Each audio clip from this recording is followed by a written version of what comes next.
Hello everyone, this is Zeeebo and welcome to this AFK journey video. So in today's AFK journey video, we're going to talk about the top 5 free-to-play beginner-friendly teams that you guys can use to climb in normal arena to the champions rank itself. So I've prepared a few slides with regards to the different teams. So I'll be using the slides to talk about the teams and then showcasing it with my own free-to-play account and talk about the different strengths, weaknesses, who the team is for, and also some substitutes. So starting off, we have the Arena V Special only team, which is the Tasi Talene variant. So this is because if you go into the Arena V Special map right here, we go into the formation, so it's easier to show the team. So if you go into this map is a map that ensures your ultimate goes off immediately.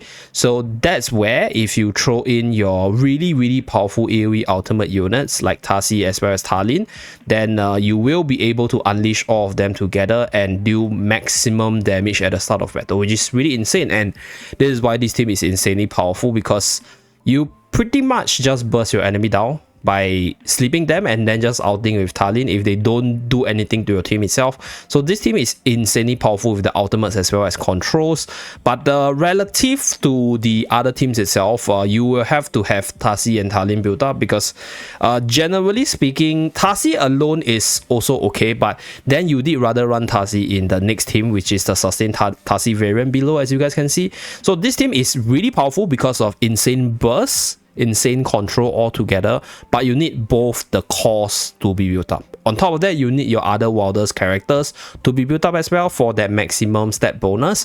So this team is slightly weaker to Reina play because of the map layout, and also weaker to control Tasi variances and also Dunlia. So the reason why it's weaker to the control variances is because your main units, such as your Talene as well as Tasi, they are slightly weaker to control. So if your opponent runs a Tasi team with a lot more control to prevent your Talene from performing, then they will be able to control your core units and then win you down from there, especially if the opponent is running a Tasi. So like the Tasi will be just killing each other, reviving, and whoever sort of wastes each other's life down first will be the one that wins the fight. So that's why I think the control variances will counter this one. So this team is strictly for people with both Tasi and Talene, because I think for Talene's case, there isn't too much of a replacement right now in terms of like exact like skill set, because there just isn't any unit that is able to unleash ultimate onto the enemy side of the battlefield quickly, right, at like a huge amount and hold a sustained damage over time. So that's why you definitely need these two to actually fully perform on this map itself. So you can obviously use the wildest variant and then throw in additional control such as Florbell as well, but this will be more towards the next team, which is the wildest team. So like if you want to run this Tasi Talene team, then you definitely need Tasi Talene in the team itself, like the name suggests. Okay, so this is the team setup. Now next one, we go into another map. So we go into Arena 3, which is less weaker to Reina play. So the next team I'm going to talk about is the Sustained Tasi Wildest comp. So for this comp over here, this is for players who doesn't have Talene build up, but you have the wilder side of things developed. So like the name suggests, you have Sustain in the form of Hewin as well as Damien, and with the Sustain as well as your really powerful wildest carry in the form of these two units, you will be able to deal damage over time and slowly wither down your opponent with the HP advantage. So the strengths of this team is insane Sustain with really strong carries, which can win you the fight the longer the fight draws out. And the weakness is also clear, like it's a team that relies heavily on a sustain, so any ways to prevent your units from healing up, such as Harak or Dunlia, will be able to shut you down. And there are certain ways to bait out your units in terms of the positioning side of things to put them in a vulnerable position such that triple assassin can actually snipe them down. So that's the weakness of this team. So this team is more for players who don't have Talene invested, but you have Tasi invested, or if you have more wildest character invested. So for this teams that I'm suggesting, they're all updated to the most meta characters. But let's say if you don't have Talene built up, right, then you can if you don't have Tasi built up, you can still run Torrent together with Eironn, same thing, right, together with our dear Hewin as well, right? You can also run Arden to make it the more offensive Wilders variants. So this is basically the Wilders team, but moving towards the more sustain heavy side. So that's the second team. Next, we talk about the next team, which is the F2P best carry comp. So this team over here is a team that is really easy to build up because all these units, they are all decently good for the Dream Realm side of things, except for Damien maybe. So you will be building Fresto for Endless Dream Realm, you will be building Odie for early game to late game, and then Lily May obviously, and Coco for some of the early game Dream Realm performance. So this team, I'll say, is quite easy to build up, and it features like two of the most free-to-play friendly best carries, Odie and Lily May, to be able to carry you. So the weakness, what I'll say is you will definitely need your Fresto to be decently built up for it to function as a proper tank as well as a factional link, because we are using 2 Maulers and 2 Wilders. And then for this team itself, let me go into the game and then showcase it. So for this team over here, let's say if you do decide to run this team, let me put my Fresto in. What I would suggest is put damage reduction on Odie, because I think Odie is a lot more vulnerable compared to Lily May, and Odie will need that damage reduction way more. So for this one, we can actually put Coco here, for example, right? So this will give you the 3-2 fractional bonus.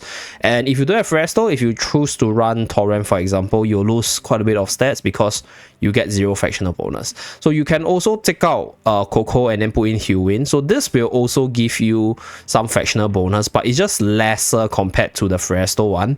So Fresto 1 gives you 15%, which is, I think, a lot better in terms of sustaining, and it will probably be the more recommended way for like maximum efficiency itself. So for this team, it's a little bit like the sustain Wilders comp, but this is if you have Odie as your carry, if you have the Wilder side more built up. So you can throw in the hybrid mix with the link of Fresto to give you a more comprehensive factional bonus coverage. So now moving on to the next team. So let me scroll down this. We have one of my favorites and one of the teams I'm using right now for myself. It is called the Eironn and Ulmus Burst comp. So this team is a team that I'm running myself. Let me go into my account once again. Okay, so right here, I myself am running this team, but I'm trying out different map layouts, and right here we can showcase a replay. So for this team, right, the original idea was actually relying on Eironn to cast the ultimate and for the combo to pull everyone together, control them, and then you burst them down. But with the addition of Sonya into the team, you provide for the additional layer of sustain across the battle, because Sonya is able to buff up your carry as well as Eironn to allow them to survive better and then fight the longer fight. So this comp is called the burst because you are able to bring your opponents down. So if your opponent is not prepared for this comp, you will be able to burst them down. And even if your opponent has limit to cancel your Eironn, it's fine because you have Sonya as well as Damien for the buffing and sustain to fight the longer battle, for Eironn to eventually perform his ultimate for that Eironn Ulmus combo to come in. So this team is really fast, and because the burst damage is there and you have hybrid damage, so you are, I'll say, like covered on both the physical side by Sonya as well as the magical side by Eironn as well as Lily May. So pretty well-rounded in terms of damage types.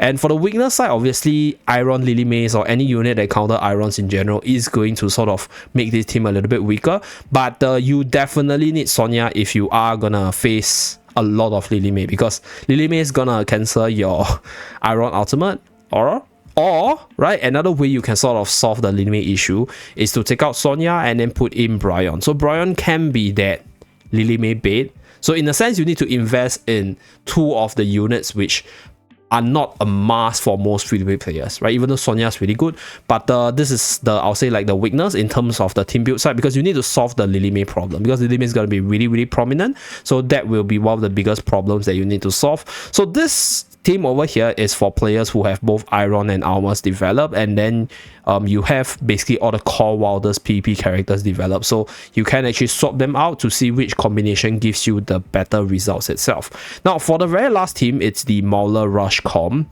Mauler Rush has also evolved in terms of the teams itself, because for the Mauler Rush over here, with the addition of Sonya, you have more units that are able to benefit from the frontlining power of Shakir and Mikola, because you need units to run past the middle of the battlefield to get Mikola's ultimate off. And previously, Odie and Coco, they are pretty strong, like they are really good arena units, but they don't synergize that well with Coco, I mean, they don't synergize that well with Mikola right here. So with Sonya's addition into the team, what you can do is you can link Sonya to your carry as well as Mikola to allow Mikola to survive better. And then Shakir and Mikola will run up, transform, get that double aura buff onto themselves as well as Sonya, and then you have the backline support of Coco as well as OD right here.